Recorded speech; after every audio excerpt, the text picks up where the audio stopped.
మనతో పాటు మనకు గాడిద గుడ్డ ఇచ్చిండు, వాళ్ళకు కూడా గాడిద గుడ్డ ఇచ్చిండు. అందరూ రైతులు ఇవ్వాలనే కాదు, మన రుణమాఫీ వచ్చే వరకు ఇటువంటి లోన్లు తీసుకొని నేను 2 లక్షల రుణమాఫీ చేస్తానని చెప్పేసి కల్లిపల్లి మాటలు చెప్పి మన గవర్నమెంట్లోకి రుణమాఫీ కాలేదు. మరి ఇలాంటి మోసాలు చేసినటువంటి మన కాంగ్రెస్ పార్టీని మన రైతులు రాబోయే రోజుల్లో బొంద పెడతారని చెప్పేసి మరి వాళ్ళందరికీ మద్దతుగా మన ఎల్ఏసి మహేశ్వర రెడ్డి గారు ఇలా కార్యక్రమం చేసి వాళ్ళ మీద ఒత్తిడి కట్టేయాలంటున్నారు, కుటుంబానికి ఒకటే అంటున్నారు. అప్పుడేమో రుణం ఉన్న వాళ్ళందరికీ రుణాలు మాఫీ చేస్తామని చెప్పిండ్రు. ఇవన్నిటి గురించి మన ప్రియతమ నాయకులు అసెంబ్లీలో అందులో రైతు రుణమాఫీ ఏదైతే డిసెంబర్ 9వ తారీఖు లోపు 2018 డిసెంబర్ 23 నుంచి 2023 డిసెంబర్ 9వ తారీఖు లోపు మాట్లాడవలసింది కోరుతున్నా.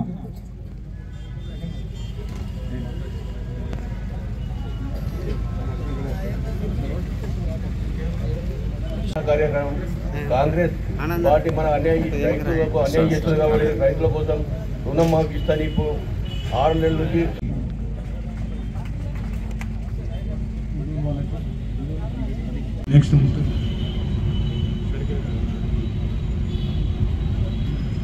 కోరుతున్నా.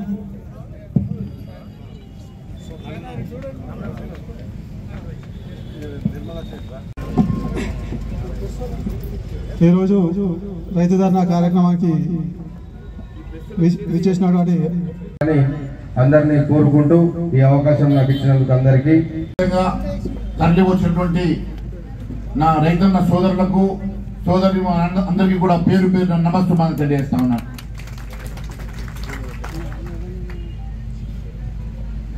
ఈ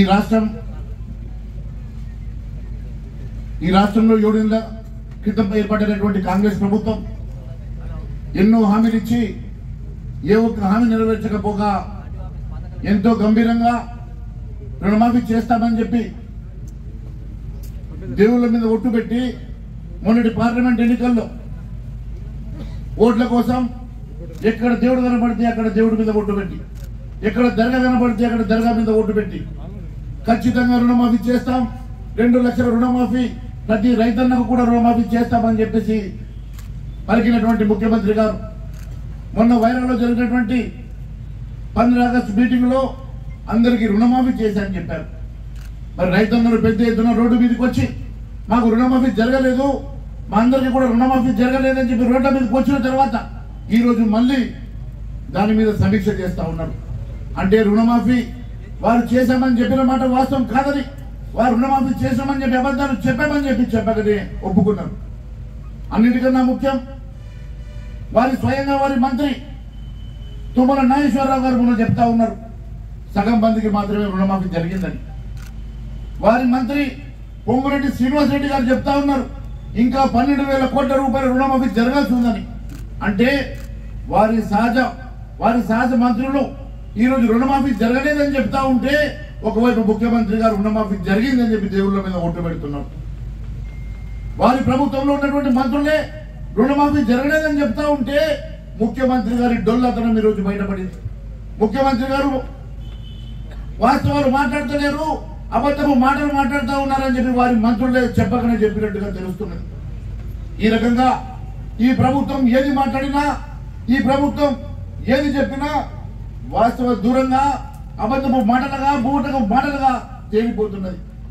ఈరోజు ఏ రైతున్నైతే దినము రాత్రి కష్టపడి రాత్రులుగా పగలక వాళ్ళకు భయపడక, ఎండకు భయపడక, తేళ్లకు భయపడక, పాములకు భయపడక దినము రాత్రి కష్టపడి పండించే రైతులను కూడా మోసం చేసేటువంటి ఈ ప్రభుత్వం మనుగడ సాగదు అని చెప్పి నేను తెలియజేస్తా ఉన్నాను.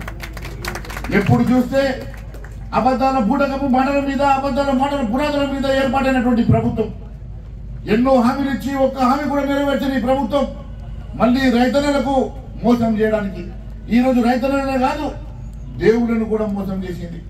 ఎక్కడ దేవుడు కనబడితే అక్కడ, ఎక్కడ ఏ ఊరికి పోతే ఆ ఊరు దేవుళ్ళ మీద ఒట్టు పెట్టేటువంటి ముఖ్యమంత్రి గారు ఈ రోజు రైతన్నలతో సహా దేవుళ్ళను కూడా మోసం చేసిండు. మళ్ళీ రుణమాఫీ చేయకుండానే రుణమాఫీ చేశానని అబద్ధాలు చెప్తా ఉన్నారంటే వారి సాహస మంత్రులే చెప్తా ఉన్నారు. వారి వెంట ఉన్న మంత్రులే మరి రుణమాఫీ జరగలేదని చెప్తా ఉంటే ముఖ్యమంత్రి గారి అబద్ధాలు ఈ రకంగా బయటపడేది తెలియజేస్తా ఉన్నాను. మీరు ఏదో మాయ మాటలు చెప్పి తప్పించుకుందామని చూస్తున్నారేమో.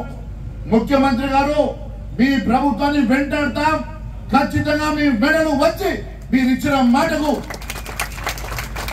రుణమాఫీ జరిగే విధంగా మేము పోరాటం చేస్తామని తెలియజేస్తా ఉన్నాను. భారతీయ జనతా పార్టీ రైతుల పక్షాన నిలబడుతుంది. భారతీయ జనతా పార్టీ రైతుల పక్షాన పోరాటం చేస్తుంది. ఖచ్చితంగా మీరు రుణమాఫీ చేసే వరకు మేము ఖచ్చితంగా పోరాటం చేస్తామని తెలియజేస్తా ఉన్నాను.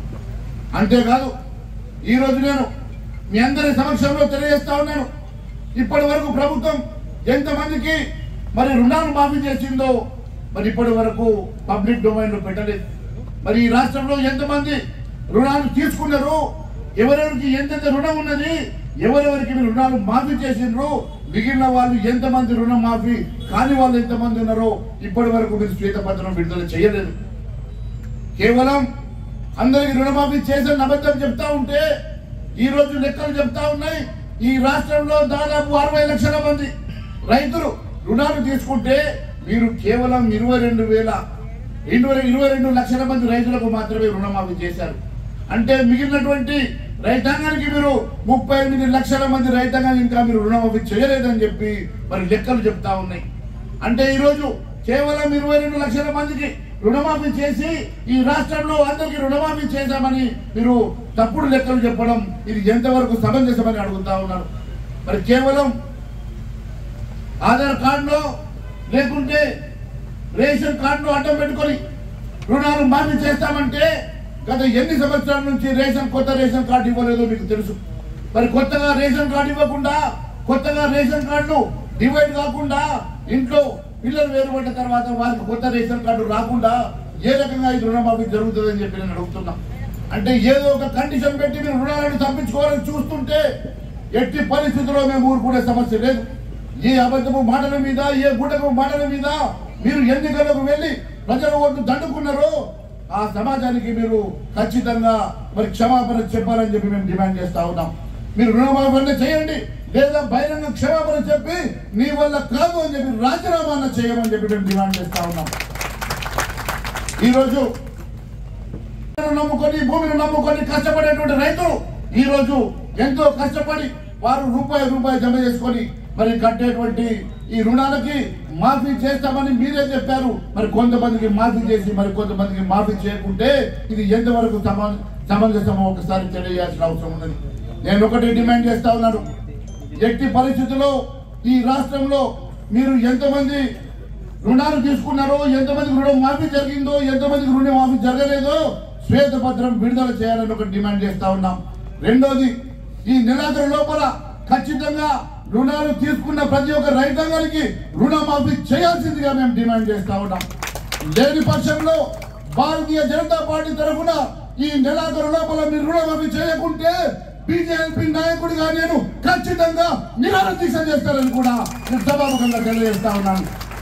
హైదరాబాద్ సాక్షిగా ఇందిరాబాద్ ముందు ధర్నా చౌక్ లో ఈ నెలాఖరు లోపల మీరు